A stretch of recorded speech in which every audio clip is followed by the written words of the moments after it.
Hello, everyone, and welcome to this very special show. I'm Avan Dabash. Today, I'm going to be in conversation with Vinod Khosla, the founder at Khosla Ventures, who is one of the most influential people in AI. He's a prominent figure in Silicon Valley and a prolific venture capitalist.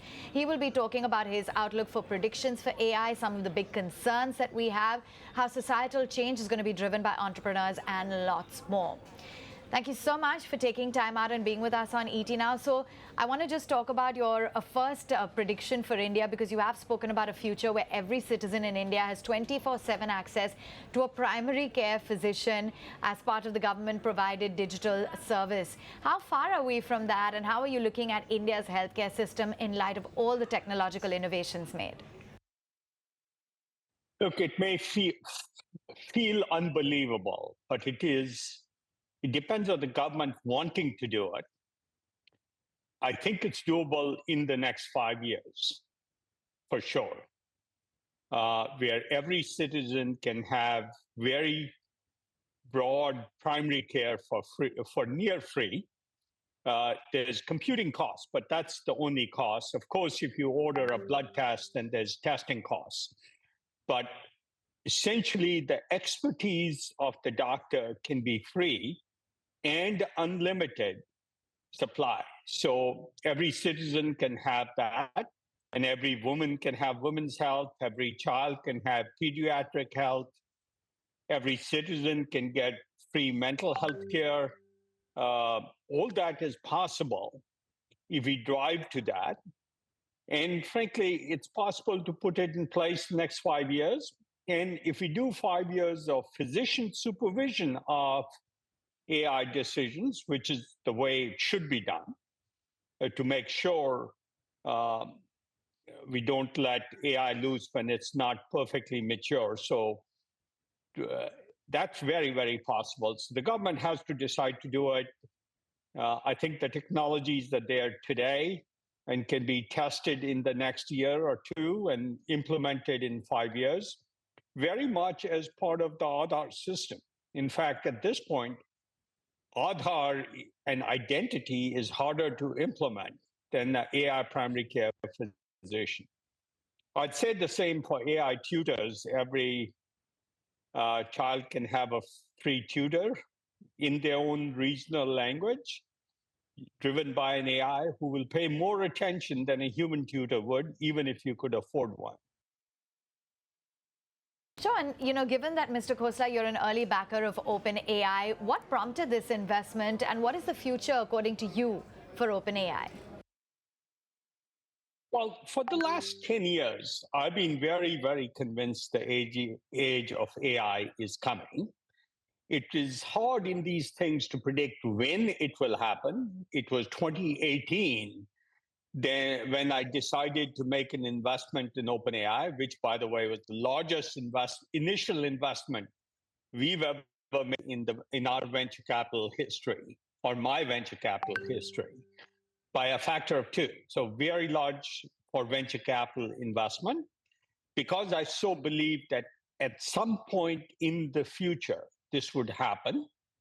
And it happened in 2022 when ChatGPT was released. I think we'll see a very, very exciting future here in the next immediate future as the next release of GPT-4 comes out. I think without announcing dates, it's very exciting what the capability will be. And I would imagine in most areas of expertise, it'll operate like a PhD would, in terms of a good PhD, not the very best, but probably better than the median PhD in how it performs in any area of realization, whether it's a physician or a structural engineer or a mental health therapist. Now, none of this is out of the box, so it has to be tuned to that application. But a lot of the expertise will be there, which is the hard part, which is what's not scalable in a country like India. You don't have enough physicians to provide services to everybody. So we have to make sure the ones we do have provide supervision over the AI as we introduce it over the next 5 years. and make sure it works really, really well. But we will scale the physicians we have dramatically by 5x or 10x and provide much better care. That's also much cheaper and much higher quality at the same time. And there's a plethora of predictions that you've made, very interesting, over the next few decades. Can you elaborate more on talking about how majority cars in most cities will be replaced, and how that in the next 15 years we could have planes flying us from New York to London in 90 minutes, and that'll be on sustainable aviation fuel? Pretty interesting.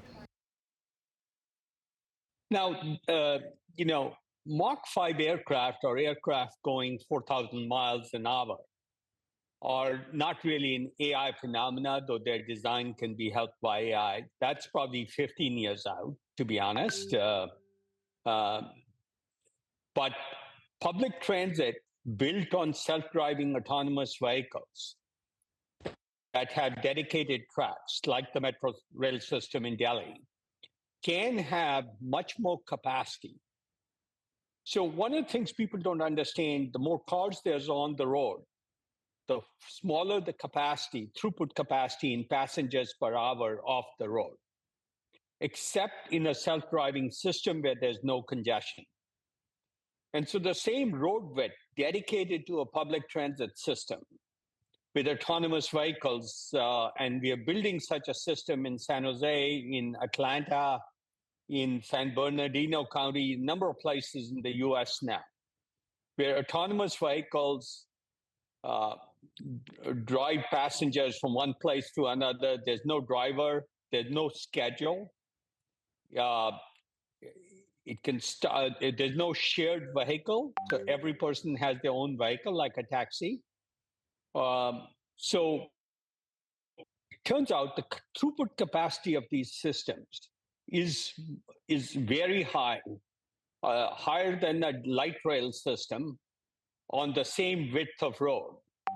And cars are probably 1/10 the capacity if you allow cars to fly.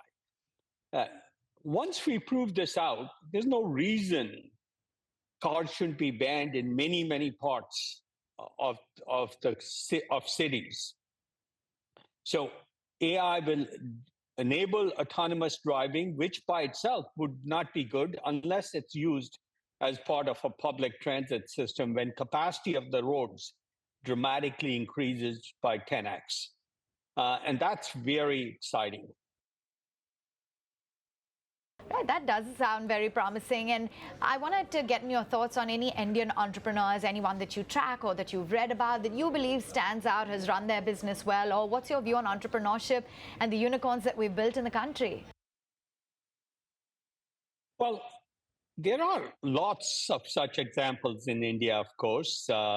There's many unicorns and successful entrepreneurs.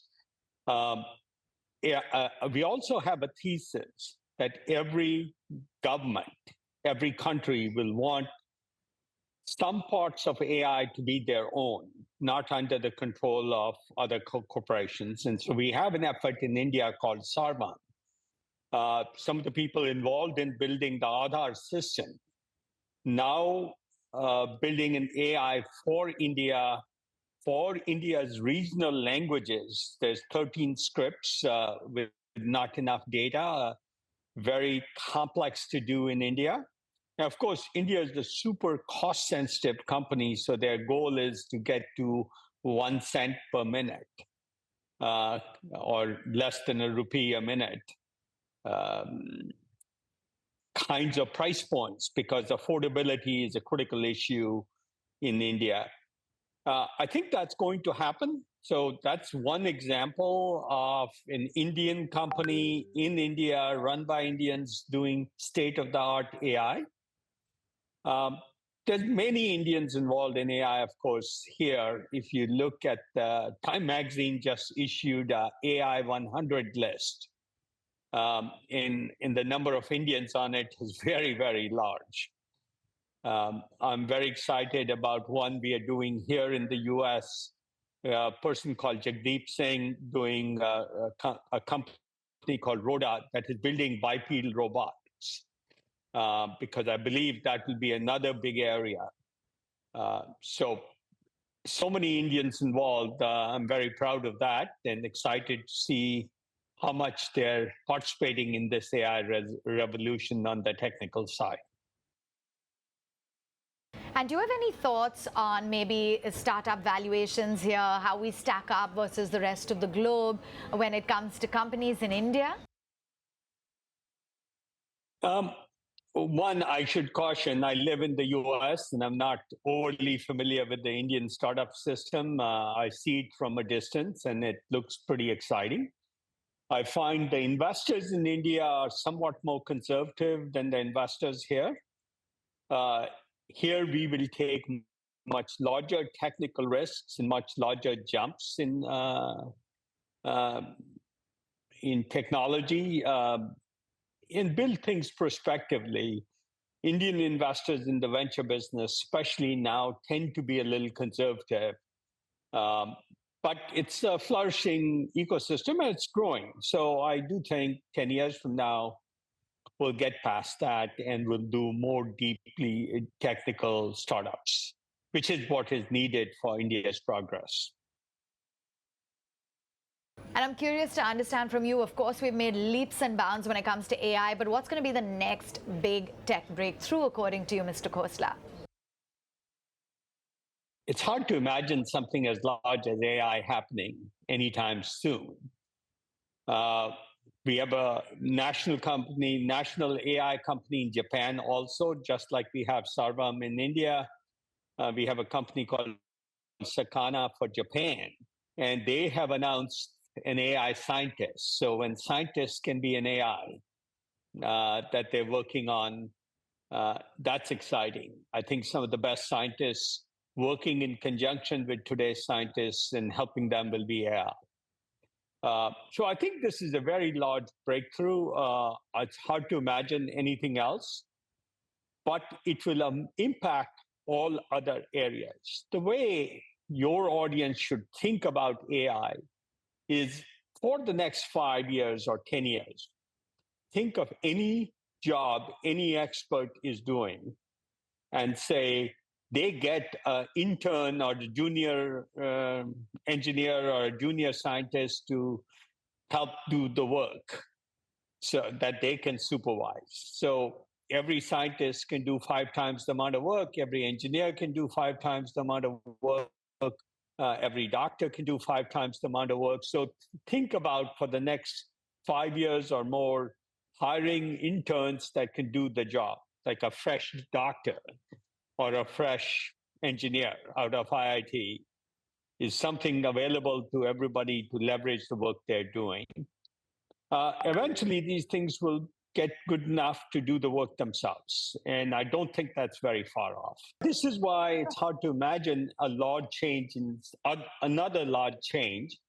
And I can talk about it because AI will affect all these areas you're talking about. It doesn't matter whether it's minerals exploration, where AI will help discover minerals, whether it's structural engineers doing buildings and bridges, or whatever you can think of, growing crops, agriculture, mental health, medical services. All of these will be helped. So AI will impact all these areas, and I think that's why it's so broad. Of course, I'm also pretty excited that fusion technologies will make energy much more available and reliable. So I'm excited about other areas too. AI is not the only thing I'm excited about, whether it's aircraft that fly at 4,000 miles an hour or fusion reactors that don't have the dangers of nuclear reactors, but produce limitless energy very cheaply. I'm excited about all these things. So do you think then that AI needs to be regulated? What would you say is one of the biggest concerns when it comes to AI? Well, some people were worried that AI will become dominant in what's called sentient AI, or it'll start trying to be the dominant species on Earth. and kill all the humans. I don't buy that. These people are reading too much science fiction. I do think the biggest there are dangers with AI, and AI should be regulated, but at the right time, once we understand what it is and what's emerging. My view, the biggest danger in AI, and it's a common danger in the US and in India, is strong, powerful AI in the hands of China. And that won't be regulated, and it'll be an offensive weapon. And to keep in mind, when I say an offensive weapon, it can be a weapon of war, but equally important, it can be an algorithm in TikTok that messes people's minds and spreads bad ideas. So it can be algorithmic like TikTok, or it can be and go after controlling people's brain, or go after warfare scenarios. So I do think AI can be used by bad nation states to do bad things, and we should be very, very cautious. And that is the biggest danger. In fact, it's such a big danger. If we start slowing down our AI development in India or in the West here with regulation, and China gets ahead, that's a disaster scenario in my view. And what about your views on, how big an issue carbon emission is going to be over the next 10, 20 years? Well, carbon and climate is a big issue, but I think we are making good progress, especially on the power generation side. We're working a lot in other areas like green cement or green steel.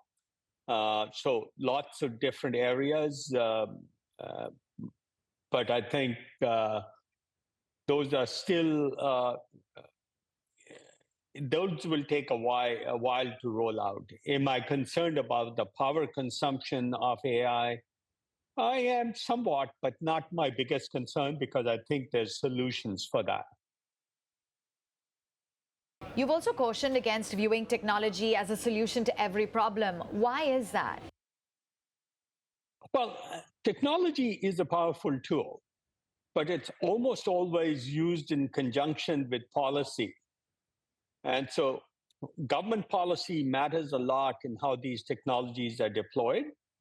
And the right policies can make these technologies much more beneficial to generally society.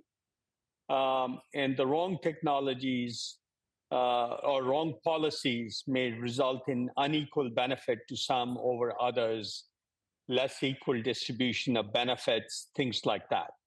That's why I think it's in fact, I come back to India has built a digital infrastructure, digital public infrastructure, the Aadhaar system, the identity system, the payment system, adding medical services and AI tutors for children is a relatively simpler thing for the government to do and get done in the next 5 years. I'd love to see that happen and work with the government to make that happen. So that the benefits of AI are equally distributed to everybody. And it's affordable. My bet is it actually improves the primary care system in India while reducing the cost of the system. Most technologies are unaffordable, generally broadly deployed initially. I don't think that's the case here. There was that debate that took place a few months ago with N.R. Narayan Murthy's comments on young people working 70-hour weeks if they want to be successful. And you had a lot to say about that. You were quite vocal. Can you just share some of your thoughts? Look, I'm a big believer everybody should make their own decisions. I think Narayan Murthy was misunderstood. I would think he's saying if a young person wants to be ambitious and be very successful in the technology or startup ecosystem, they should work 70 hours a week.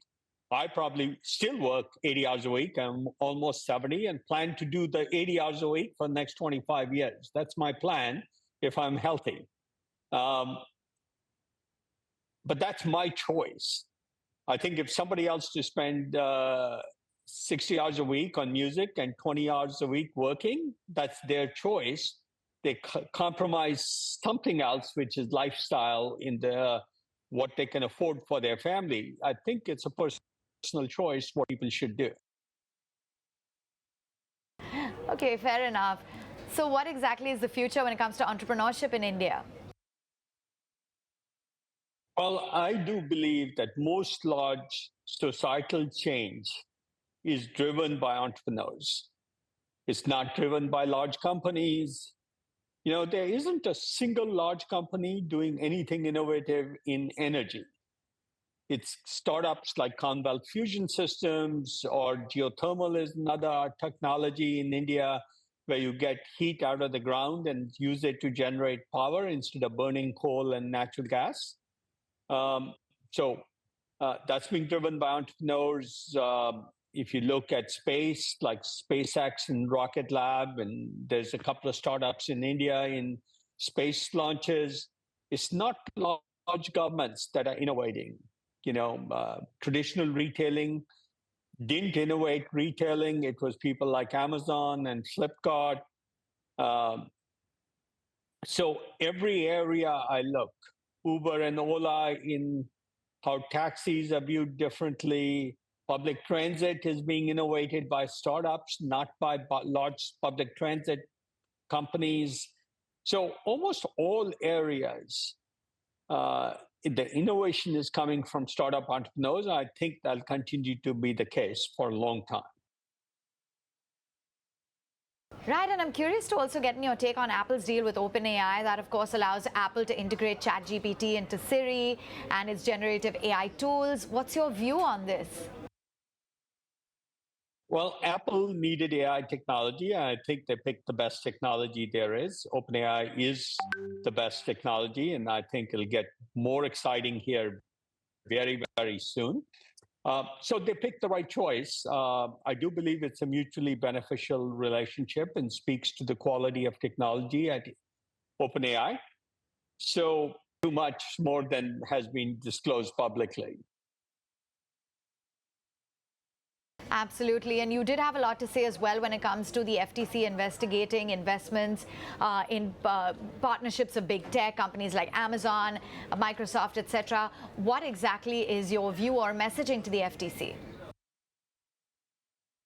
I think they have misunderstood the benefits a lot of these companies provide to the startup ecosystem. Acquisitions is part of that. I do believe antitrust regulation is a good idea, but over-executed and overzealous execution, which is what the current FTC is doing, is a bad idea, and I hope that changes in the next administration.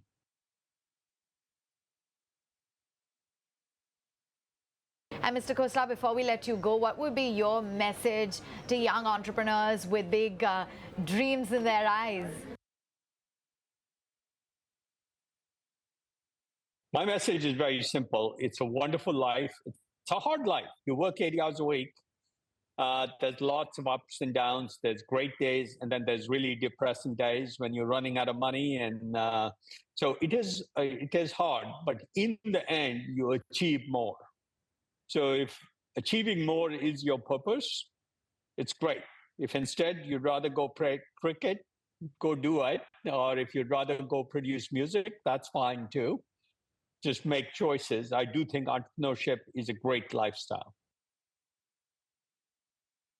Absolutely. And on that very positive note, we'll wrap it up. Thank you so very much for taking time out and joining us. It's been an absolute pleasure.